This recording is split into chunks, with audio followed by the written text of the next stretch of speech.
Patna NMCH के अधीक्षक doctor Vinod Kumar Singh ने बताया कि फंटूस कुमार नवादा के रहने वाले थे, जिनके पेट में गोली लगी थी और इस इलाज के लिए एनएमसीएच लाए गए थे। एनएमसीएच में 14 तारीख को ऑपरेशन हुआ था। उसके बाद 36 घंटे के बाद इलाज के क्रम में उनकी मौत हो गई थी। मृत्यु 15 तारीख को हो गई थी। परिजनों के मुताबिक रात के 12 बजे से 1 बजे तक उनका मरीज सही था और आंख भी सही था। जब मृतक के प्रधान सुबह 5 बजे आए तो देखा कि मृतक फंटूस की एक आंख गायब है। मृतक के परिजनों ने कई आरोप लगाए हैं डॉक्टरों पर।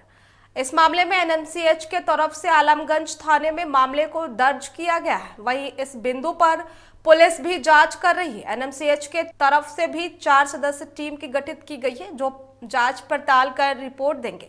वहीं इस मामले में 2 नर्स को भी सस्पेंड कर दिया गया है।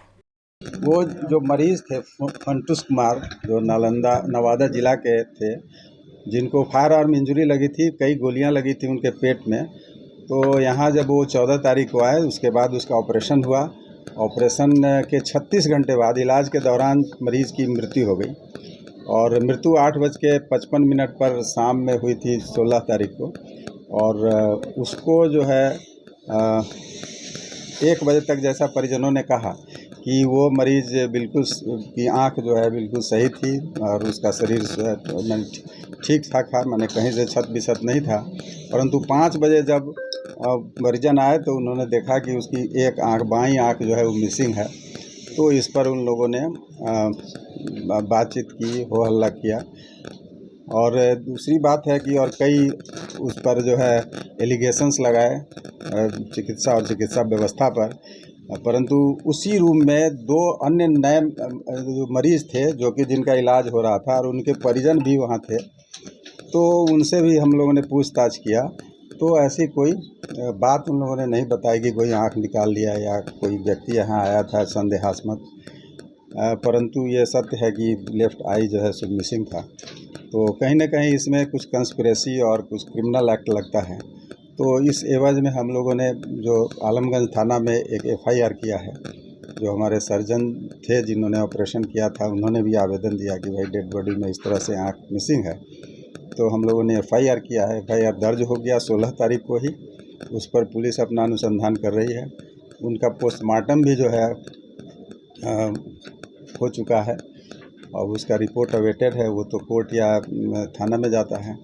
तीसरा, हम लोगों ने एक 4 सदस्यीय कमेटी का गठन किया है, जिसके अध्यक्ष जो है एनेस्थेसिया के हेड ऑफ द डिपार्टमेंट होंगे और अन्य सदस्य जो है, जो सर्जरी के HOD हैं, डॉक्टर PD वर्मा सर हैं, फिर जो आई के हेड हैं और आई के एक और डॉक्टर हैं। 4 सदस्यीय कमेटी का गठन हम लोगों ने कर दिया है, जो कि ये हमको रिपोर्ट देंगे कि इसमें क्या क्या संभावना है। जो हमारा CCTV कैमरा लगा हुआ है, जो कि मैंने वो तो कॉरिडोर में है, अंदर ICU के अंदर हम लोग नहीं रखते प्राइवेसी के चलते। तो उसका भी हम लोग अवलोकन कल भी किया है, परसों भी किया है और फिर उसमें पुलिस भी देख रही है कि इसमें क्या क्या संभावना हो सकती है। और तीसरी बात है कि वहाँ जो 2 परिचारिकाएँ जो वहाँ ड्यूटी में थी, तो यह प्रथम दृष्टया यह समझ में आता है कि कहीं न कहीं उन लोगों का भी नेग्लिजेंस है, जिसके चलते कि इस तरह की घटना हुई। तो उन लोगों को सस्पेंड कर दिया गया है। देखते हैं कि पुलिस की क्या इंक्वायरी रिपोर्ट आती है। हमारा जो 4 सदस्यीय कमेटी है उसका क्या रिपोर्ट आता है। उसके आधार पर जो भी इसमें दोषी पाए जाएंगे उन पर कड़ी से कड़ी सज़ा का प्रावधान हम लोग करेंगे।